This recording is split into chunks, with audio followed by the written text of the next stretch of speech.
Okay, I think we are live on the YouTube. So I have some participants, their video on. So far, no performance degradation. Some participant doesn't have video on, that's okay. In the sense that if you don't have bandwidth issue or any other privacy concern, then please, you can turn on the video, or if you want to keep your video turned off, please make sure you have at least your profile picture showing up. This is to make kind of face-to-face human connection in a pure online environment. I would love to see my students' face. So somewhat, if you can make your profile picture up on your Zoom in the next class, not today, don't try today. From the next class, I would like to see the faces, not the blank for your login screen, okay? Login, the snippet it gives to me. So that's wonderful. And since last day, we had our lecture cancelled, and I had some things to try out, like the poll and the breakout session in this class. Let me start with that. Let me start a poll with the current situation, right? We are all surviving the Bay Area fire. So let me launch the poll related to that. And by the way, all the poll I have marked as anonymous, so you can choose to be anonymous on the polling, no problem. Let's take a minute to have this poll in our class.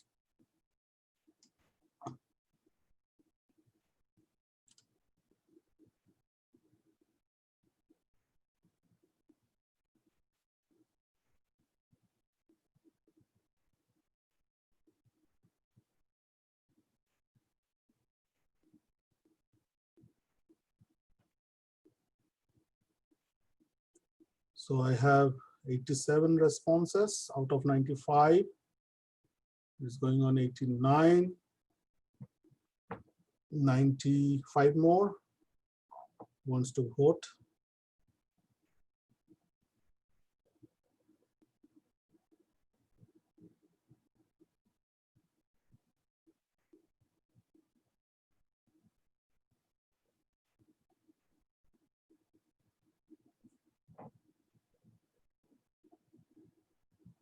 I see the number of participants are going up somewhat, but let me at least, I got a general idea. Let me end the poll. This is about how are you affected by ongoing wildfire situation. I'm ending the poll. Let me share the result with you. Oh, I see already there is one evacuation done, but still join this class. Thank you very much for doing so, and please take care. This is not a good situation that you are evacuated already from the home. Received warning, about 15%. Please make sure your evacuation kit and everything is ready. Your phone charger and everything. Make sure you have all your required components with you.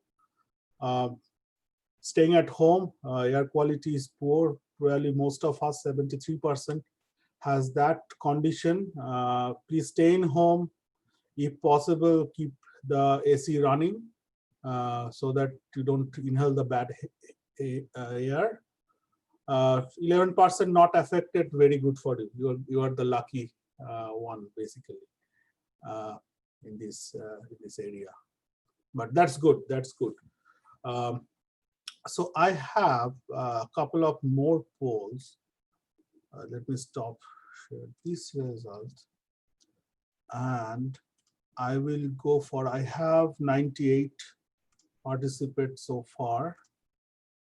I will go with the one poll which I was intending to do at the very first class. It has like about 6 questions, small questions.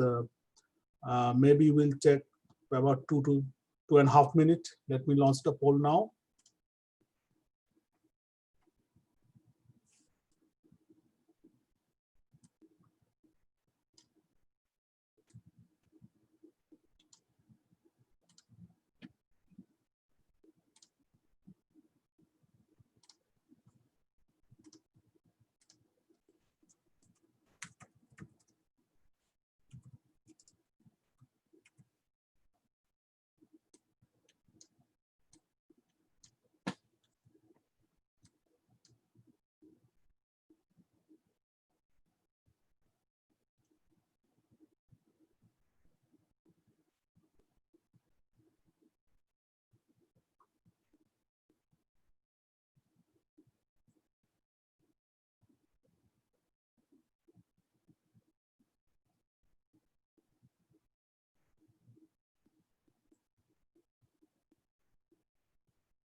I have 90, 91 out of 98 voted, 92. So this is good rate of completion. Let's see if we can keep it under 2 minutes. 94. And as I said, all the polling, you can do it anonymously.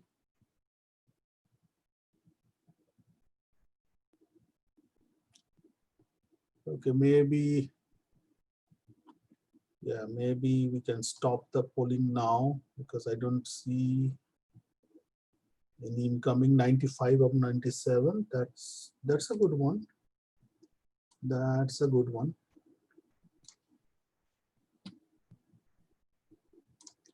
Okay, let me end the poll at this point and share the result with you. Okay, so interesting. First of, yeah, what's your registration status? There are early registration is okay. 4 of you are late registered already.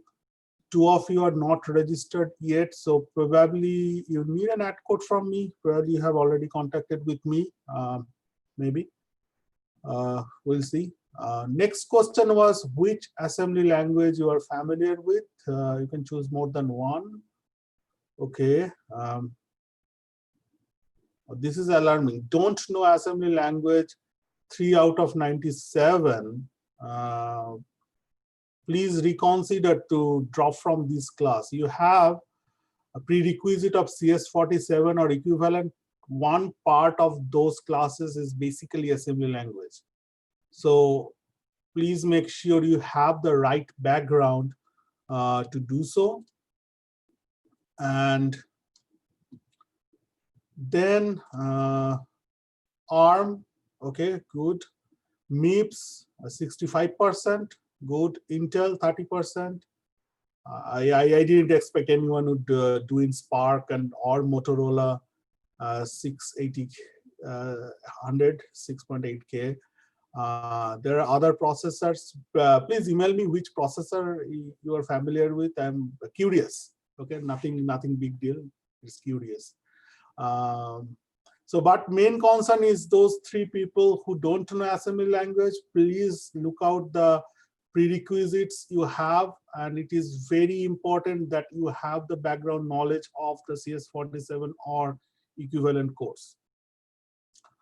Do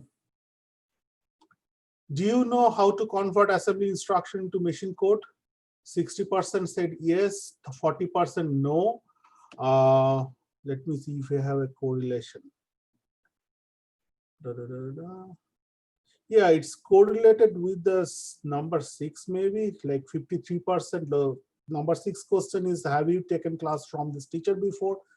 53% yes, 47% no. So basically in my class of CS47, we actually learn how to convert assembly instruction into the machine code.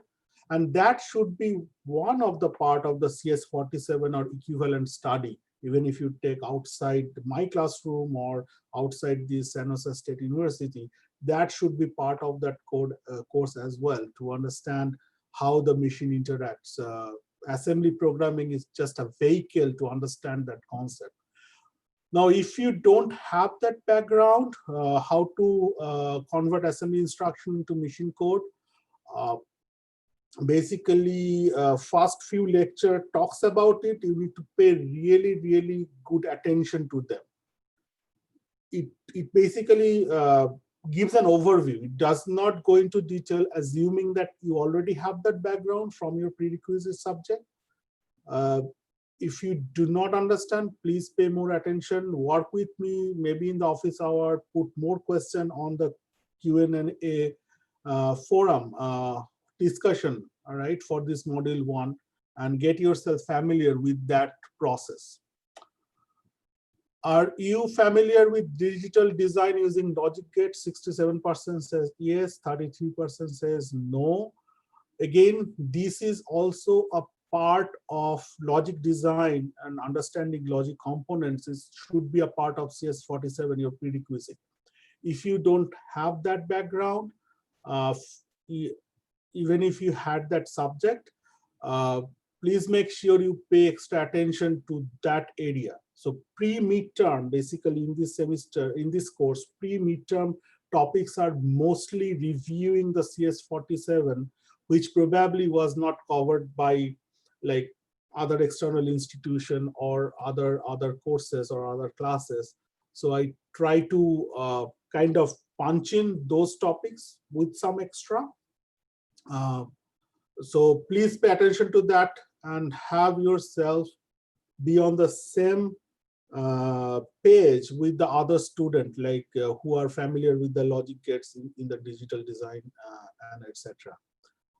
Are you familiar with the K-map technique for the logic optimization? I was expecting more no than yes, but it's good to see that you guys already have some familiarity with the K-map technique, and that's actually coming from my CS47 class. I covered that K-map technique, but also make sure the one who does not know, make sure to pay special attention to this topic as well. Okay, K-map technique for the logic optimization. And number 6, this thing, have you taken class from this teacher? 53%, 47%, so half and half almost. Like who was my previous student, I didn't scare them off very much in CS47, so they came back. Thank you for that. And the one who did not actually work in my class, so I would suggest that you guys make a study group with my previous student, so that will help you. So what I'm planning, once our enrollment and everything is frozen up, everything is kind of solidified, the class list, I will, in the Canvas, I'll try to make some groups and you can sign them up. Maybe let me do this way. I will make the group with mixing my previous student and who didn't take class from me, mixing them as one group, as a study group. And you go forward from there, and then we'll see how that works out. Okay, so main point is that you make a study group. That is very, very important, and that way you can actually learn from each other. I really encourage that. Okay, make sure you have some study group up and running. Okay, so one more poll before we go into the class, and that's probably I will take more frequently, which is class preparedness. Let's take 1 minute to answer 3 very simple questions.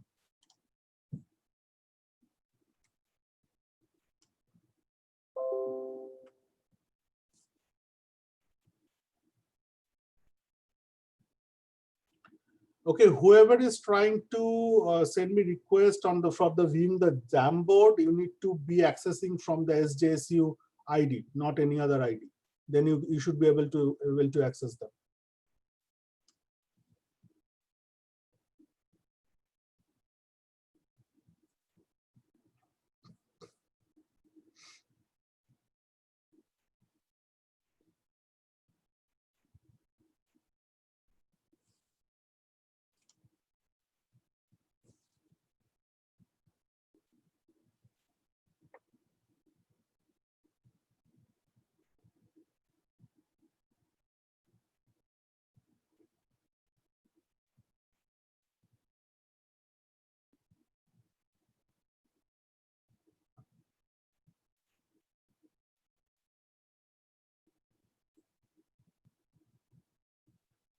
By the way, all the polls are anonymous, so you can take it as anonymous if you prefer to.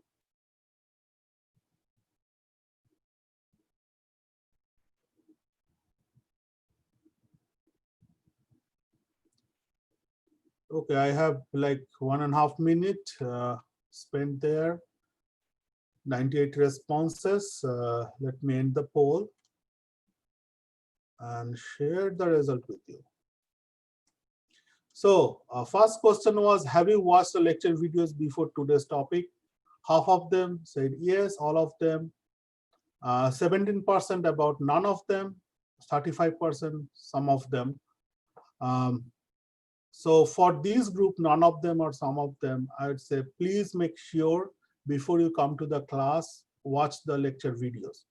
One simple reason, I won't be lecturing in this meeting session. Absolutely no. It will be like discussion, question answer session mostly, and problem solving, hands-on, etc. But not lecturing. Okay. So please make sure you watch the lecture videos. Otherwise, following through this class discussion would be much difficult. And don't fall behind this class. Otherwise, you will have difficult time. Same goes with the reading the lecture notes. Yes was 45%. Thank you for that. Rest of them, please make sure you get time to go through them before you join the class. Okay. Third one is very interesting. Have you noted your queries in the corresponding discussion page? 8% says yes. Thank you for that. No, and I don't have a question is more interesting. Like, I don't have a question is very interesting in the sense what I believe. If you don't have a question, in two conditions. One is either you don't understand anything. Second, you understand everything. So basically, since you are attending this class and everything, I assume by default you don't understand anything. Okay. And that means if you are actually have no question, that means you really didn't understand anything, or you haven't tried to understand anything. If you have tried, I would assume you have many, many questions. And remember, in this class, there is nothing called a stupid question. Every question is valid. If you think in the back of your mind, that may be a stupid question, I don't want to reveal myself, etc., etc. Don't worry, don't be shy. Just ask your question, okay? Don't be shy to ask question. Asking question is the only right way to learn any subject, all right? So we'll do this polling very often and see how is the class preparedness is. Now, back to our discussion. We have, let me share one thing. Okay, let me share this way. Okay, share. Okay, this is the discussion page where you should actually note down your queries. I have two questions, one from Kevin Tran, another from John Guoman. Thank you for that. So basically it is a student-led session. You guys ask questions and we'll go from there. So this question is lecture 1, part 2. Can you give an example of branch equal on equal assembly code? Is a code format to be for B equal is RT, RS, or can we replace them with the immediate with a label like MIPS? Okay.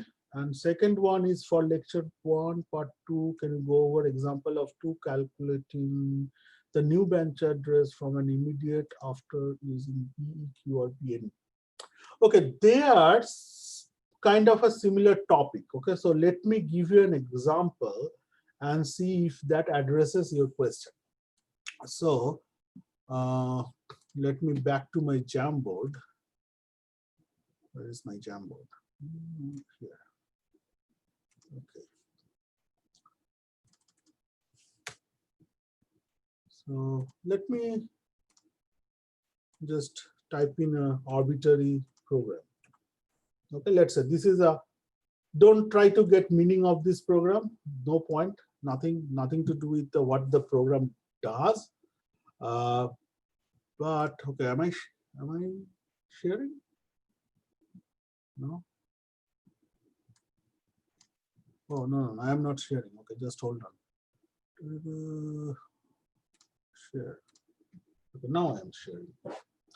Okay, so let me stop my video. It's distracting. Now let's take this example. Okay, and Kevin, it's okay to do with a BNE, right? Is a similar thing. Yeah. All right. It's okay, Kevin? I didn't hear you. Yeah, it's okay. Okay, all right. So it first of all, it answers your first question, like it's like in MIPS or any other assembly language. Yes, we can use a loop, yeah, or use a label in a sense.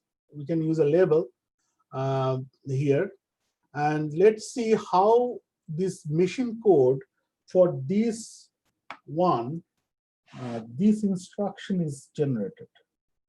Let machine code for this one, like BNE R10, R2 loop, something like that. So what we need to do as well, first of all, let's assume machine codes for these instructions are in these addresses. Loop, add bin, exit. Okay. So this one. So I'm noting down the addresses in the memory where these guys are stored. Let's say it's stored in an address. Okay, let's take some arbitrary F001.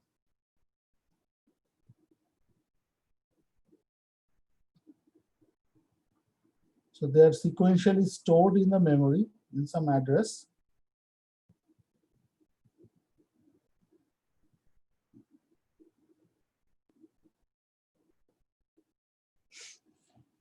Okay. Now, let's also look at our instruction set that describe this instruction. Okay, so let me share the whole screen with you actually. Screen number 1. Okay.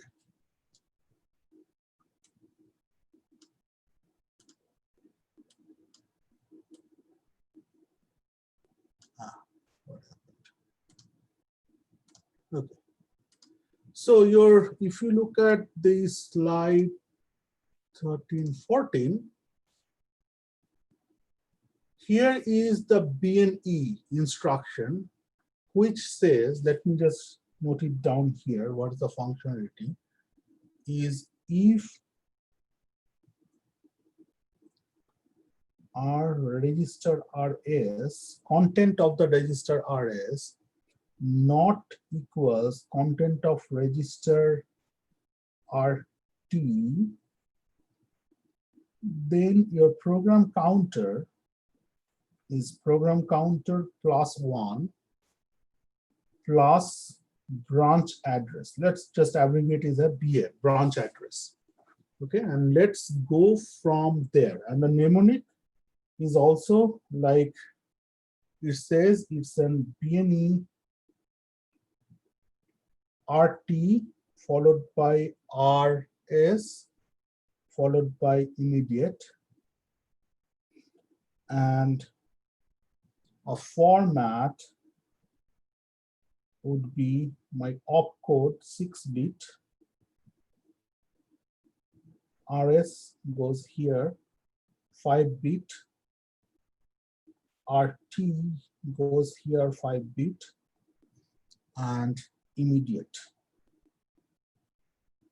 Okay, which is 16-bit. So in this example,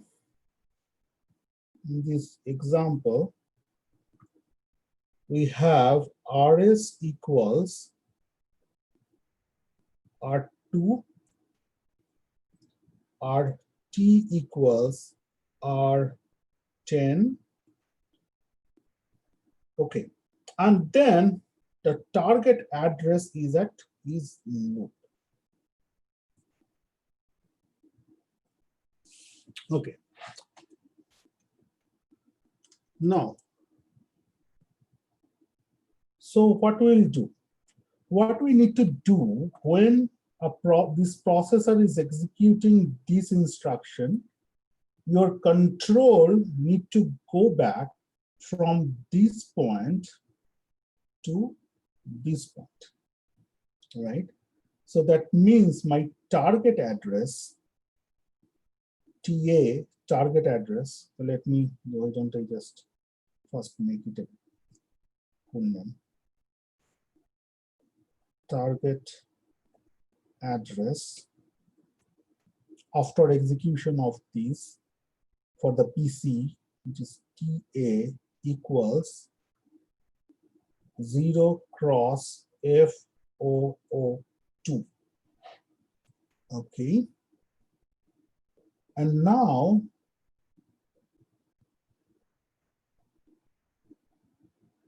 let's look at this part. PC equals PC plus 1 plus branch address. What does it mean? It basically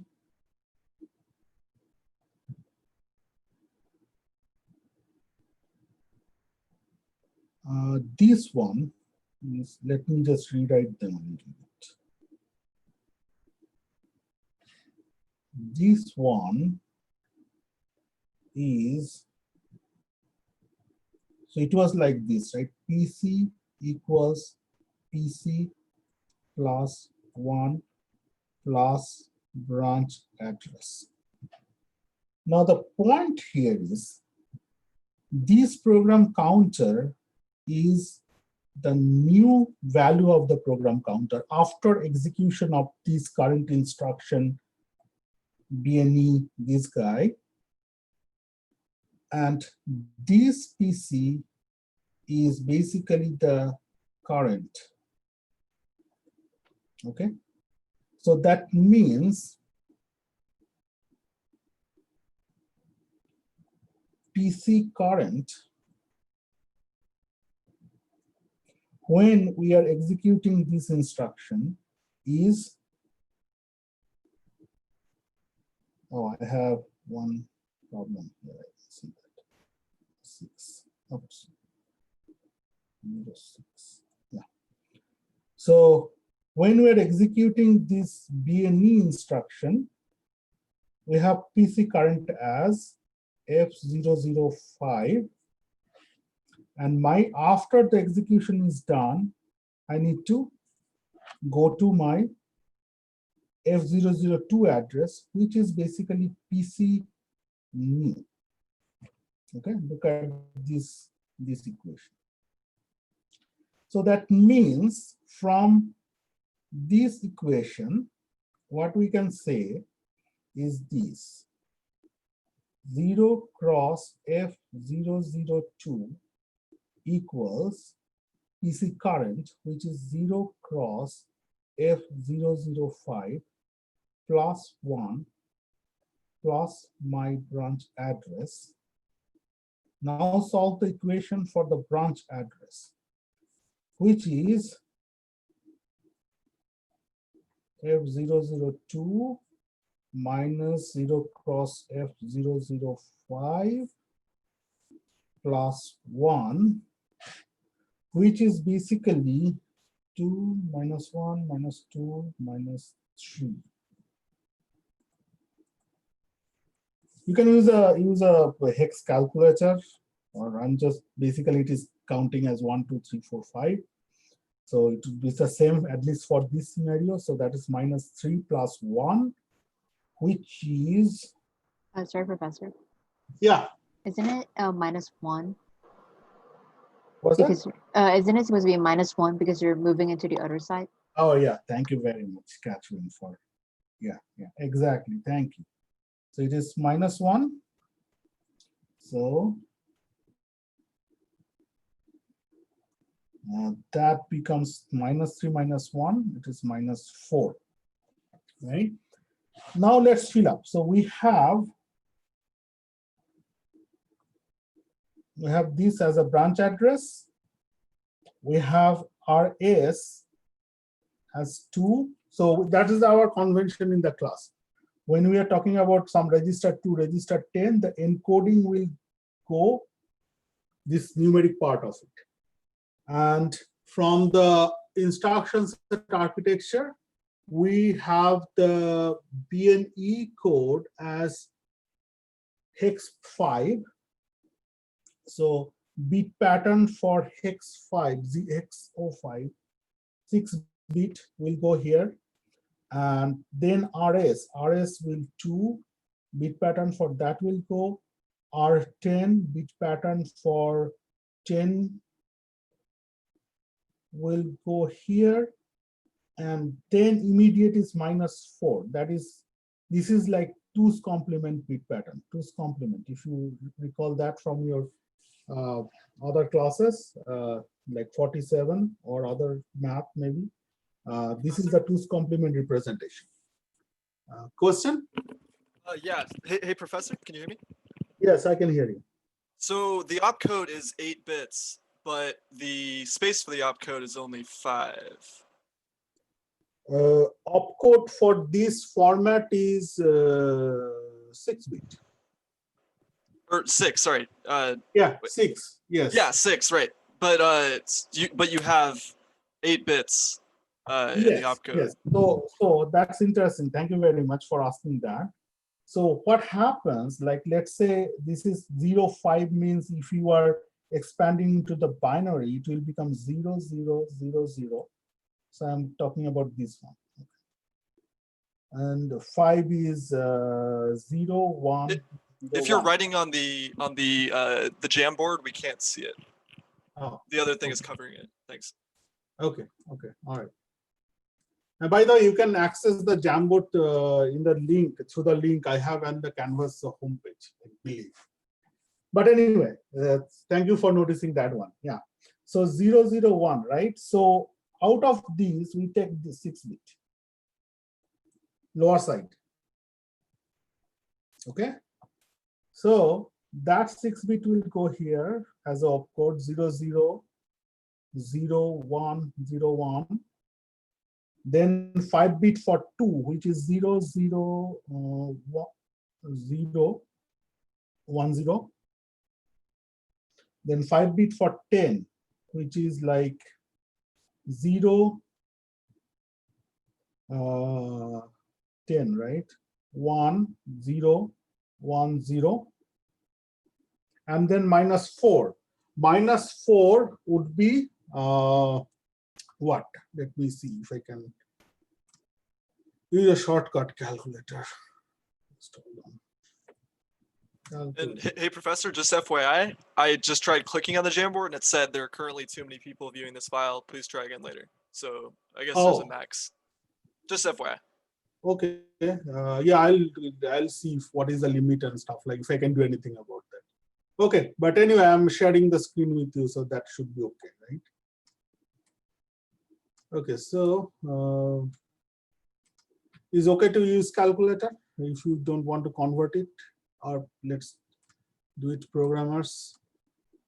Hex or okay, decimal minus how do I do it? Okay, control 0 minus 4 equals. Okay, so this is your 16-bit pattern FFFFFFC, which is basically okay. Let me write down here. So this is upper 16-bit, and the data part would become like FFFFC. That's 16-bit. Okay, 1111F, 1111F, 1111F. Yeah, 44869 C. C is 12, right? C is A, B, C, 12. Okay, 1100. 11.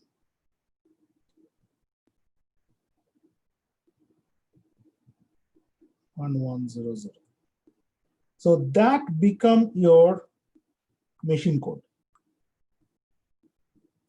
So all 32 bits, 000101, etc., etc. So if you can want to change it to the hex, corresponding hex representation, we all know we can group them by 4 from the MSB side. So let's group it. This is easy. 1, 2, 3, 4. 1, 2, 3, 4, 1, 2, 3, 4, and 1, 2, 3, 4. Right? Then my machine code will become in the hex format is 1, then next one is 4, next one is 4, next one is 8 plus 2, 10, which is A, then F, F, F, C. So that become your machine code for this instruction. So this is my machine code for this instruction.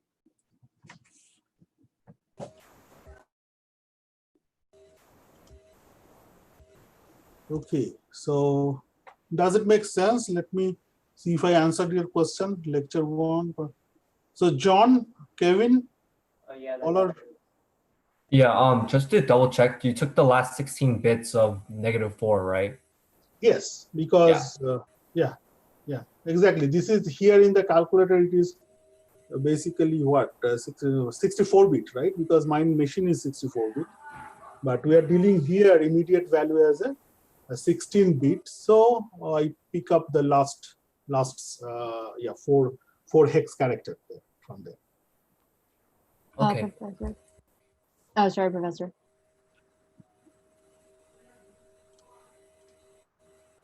Professor. Sorry. Yes, Oh, yeah, Catherine. for like exams and such, can we use calculator, like a programmer's calculator? Oh, come again. Sorry, I couldn't hear you properly. Oh yeah. During like exams and like assignments, could we use a programmer's calculator? Yes, you can. Okay, thank you. But we can't use notes. You can use what? But we can't use notes. Okay, for the exam, okay, it's far away. Let's not even bother about that one. Okay, we'll talk about this.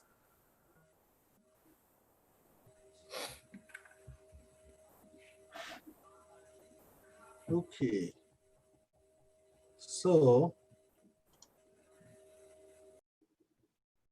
that's one. Okay, 8:10. Okay, let's take a break, 5-minute break. 8:15, we'll be coming back. Okay. All right.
Okay, let's get back to our discussion. Our break is over.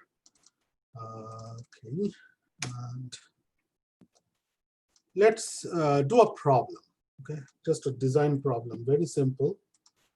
It states like this.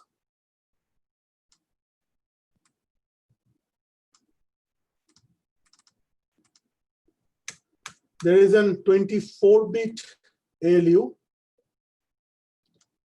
has two operands, OP1, OP2, and two outputs, V1, V2. It also supports 12 operations and encoded as input OPRN. So we are marking that input for the operation code as OPRN. And two operands, 24-bit ALU, OP1, OP2, and there are two outputs, V1 and V2. Now we need to draw the schematic diagram for the ALU. This problem, let me try something. Okay, how do I do it? I was trying to do somewhat break room, okay, on this problem. Let's see.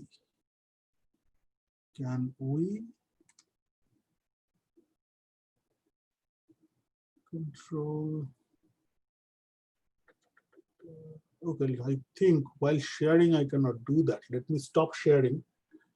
Please note down this problem, okay? Just, I think whoever is accessing Jamboard, they don't have issue.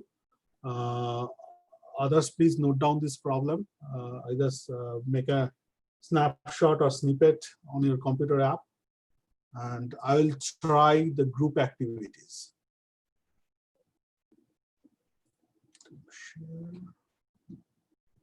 Now, how do I make? Okay, here, breakout rooms. Automatically, okay, 100 participants. Maybe, how about we try with 20 rooms. So each room has 5 participant per room, randomly created. Let me create the room and open to all rooms. Let me see, okay. Open to all rooms.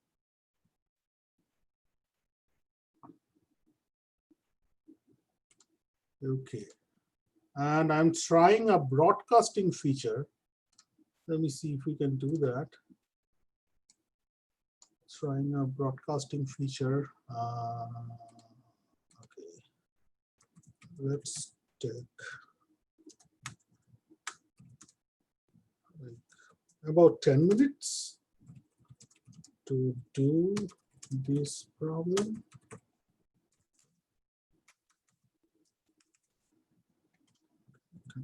Will be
Okay, let all the people come back in another 20 seconds maybe. So then let's see if anyone wants to share their solution.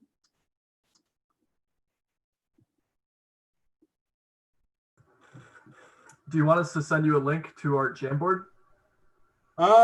No, if you, or you can share. I think you have a share option on. Let me see. Would you like us to do that? Just share it with you?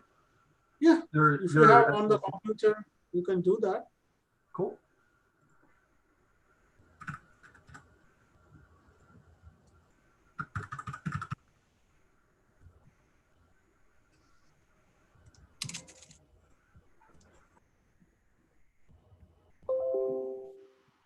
Okay, just yeah, one of you just go and share. Let's see what the solution looks like.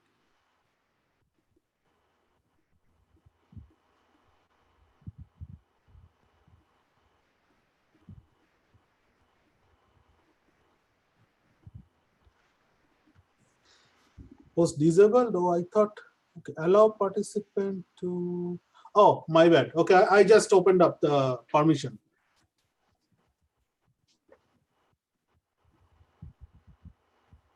So Yan, okay, Yan, explain, let's see. Okay, so there's the operand input that has 12 operations. So it would be a 4-bit into the ALU. And then there's the two OP1, OP2, both 24 bits going inside, and then the outputs as well, B1 and B2.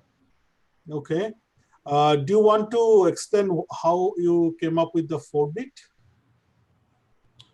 No, I'm okay. I just know that I just can't explain it well, if that makes any sense. Like I know why, but yeah, sure. Why don't you explain? no, I meant like I can't really explain it that well. Oh, okay, you cannot. Okay. Anyone wants to explain that? These diagrams looks okay. Professor? Yes. Is it 4 bits? Because 4 bits allows 16 operations and we need at least 12, the ALU that supports at least 12. Exactly. So formally, here is what we can do. Basically, let me share my screen. Okay. Yes, I want to stop. Let me share my Jamboard. Where is my Jamboard? All the windows. Okay, here, share. Okay, so here is a theory, right? So basically, we are, so 24 bits are given, right? This is like input output 24 bit. Now we need to support 12 operation. The question is how many bits we need to support 12 operation or 12 different things, how many bits we need. So basically we need log base 2 of 12, take the ceiling value of it, which is 4. And that's why your ALU would look like operand 1, 24 bit, operand 2, 24 bit.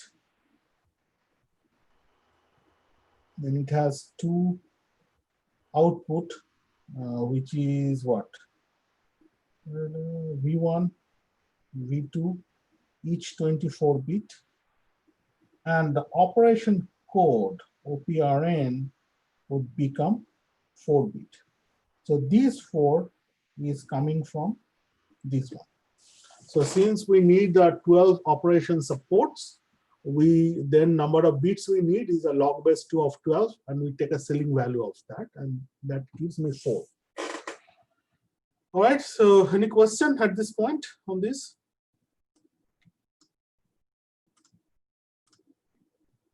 Oh, this is just a small one. It'd be fine as a square, right? The arrow symbol for the ALU, that could also just be a square, right?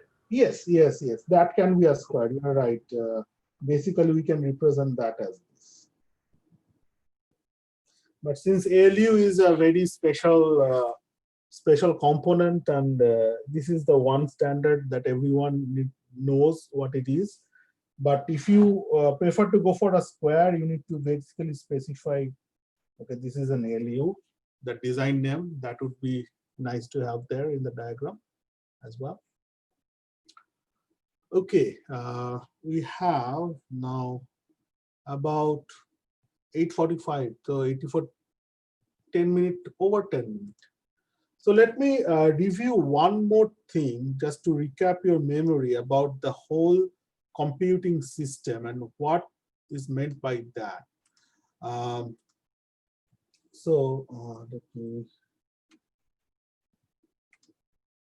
So you recall from your computer organization study, which is like CS47 or equivalent, there are a couple of components in the computing system. One is the memory.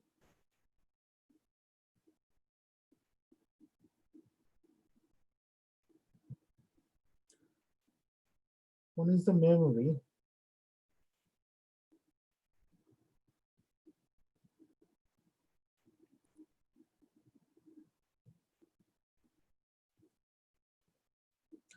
It takes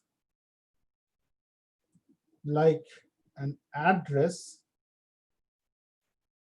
value, that's a 32-bit system, 32-bit address, and then it has a bidirectional data bus. So we can send in data to be written into the memory and send actually as memory can read out the data from the stored from the given address. And then we have some control signal to the memory, read and write. So it is kind of like if read is 1 and write is 0, it is my read operation. So memory will pick up the address, read from that address inside the memory and send out the data from the memory towards the whoever is asking to read from the memory. And if write is 1, read is 0, and some address is given, and in the write operation, we also expect that some data is incoming on the same line. This is a bidirectional line. So write data is coming onto that line, and the memory will write that value into that given address. So this is 1, this is 0, some incoming data with an address, memory will write that value into that address of the memory. The other component is basically the controller.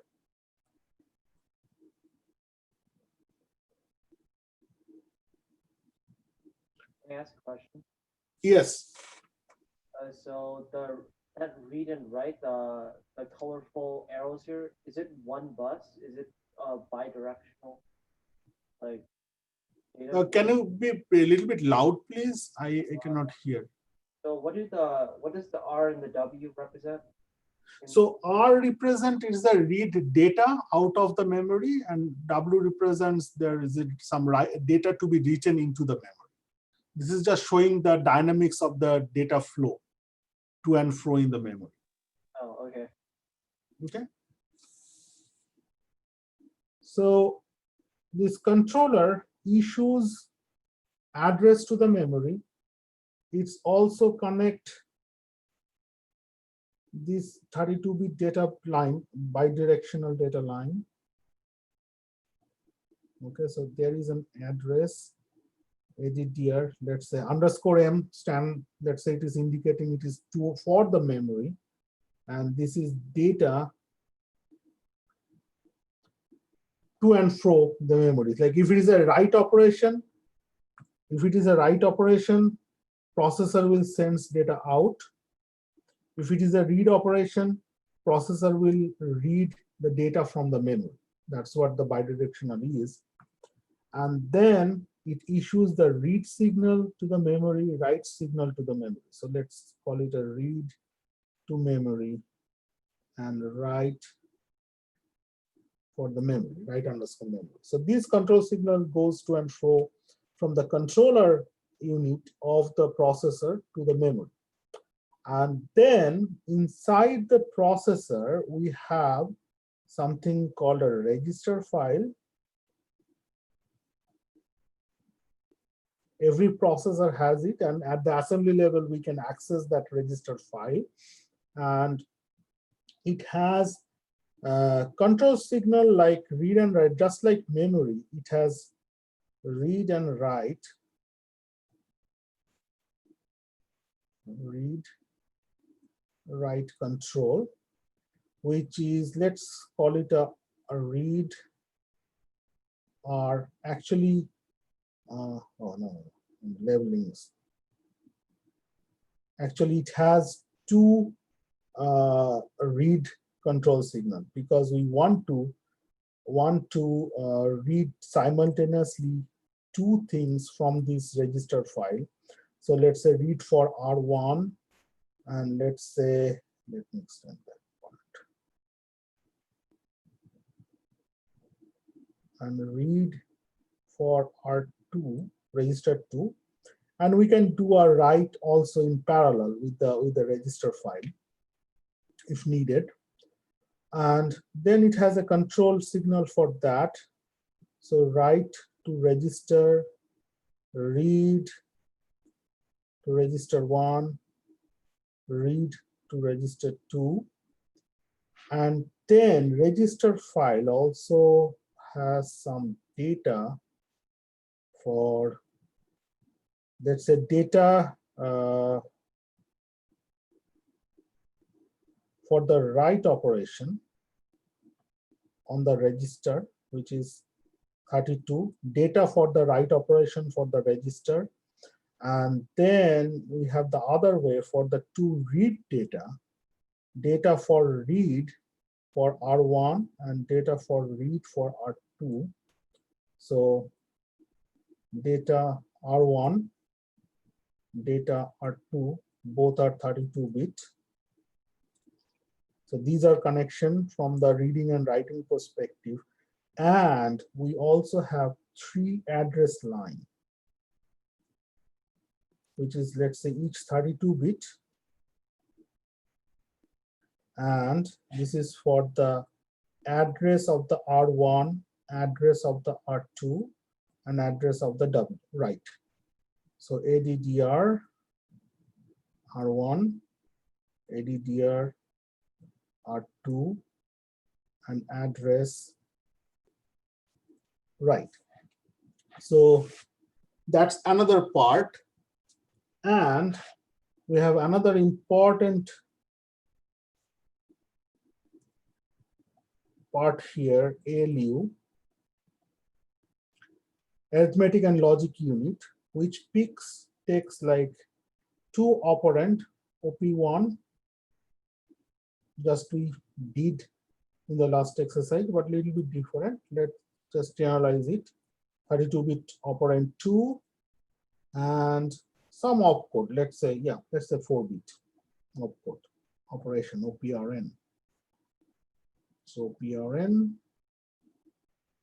OP2, OP1, and it has some output 32-bit as a result of the operation. Professor, Yes. for the register files, is the address for like R1, R2 supposed to be 32-bit bus? Like, isn't? Oh, thank you very much, Kevin. Thank you very much. These are not addresses of 32. Basically, there are only few registers. Let's say this register file has 32 registers. So this becomes like a 5-bit each. Thank you very much, Kevin. But the data is still 32-bit. So this one is a general, more generic organizational structure of a computing system, whereas controller, register file, and ALU together, we call it a processor. And this is memory. So this is main part, processor, memory. You see them, this processor, if you open up a computer on the motherboard, you'll see a processor chip and a memory card or memory chip right there. And they are electrically connected, like literally 32 lines are running, connecting them, electrical line. 32 electrical lines are connecting the address pins. Two of the control signal goes in a simplistic view. But you cannot see inside the processor. It is on the silicon inside the chip, but these connections are there, those electrical lines. So basically these, for example, LDR1 is a 5 electrical line going on. That is what the 5-bit address bus for the R1, 5-bit for the R2. Those all runs throughout in the processor. So this is a generic view of a processor, and let us stop here. If you have any question, put it on the again module 1 question answer page, and we will start next day. We'll start next day on from this page, from this Jamboard structure. I'll probably draw some more to understand how the processor works in a very nutshell. Okay. So good night for today, and then see you on all Wednesday then. Professor Patra?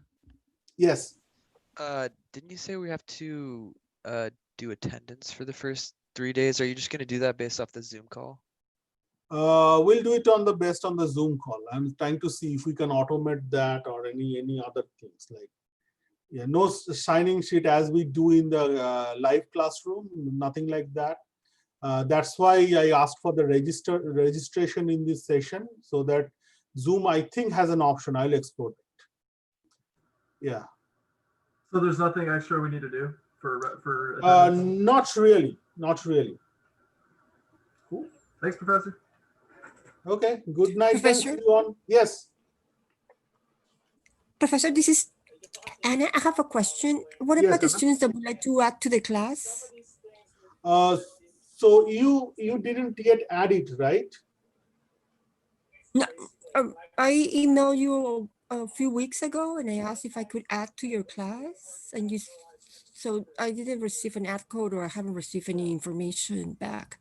But I did send all the qualifications. Can you resend the email? Maybe I overlooked. I did no. You did reply to me when you asked me to just go ahead and go to the Zoom meetings. So this is the first Zoom meeting that we're attending, correct? Right. And I will. Okay, let me communicate with you again. Like, Anna, can you send me an email? Again? I'll do that, sir. Thank you, Professor. No Thank problem, you. Anna. Thank you. So any other question anyone has? Let me stop recording. It doesn't make sense now. Yes.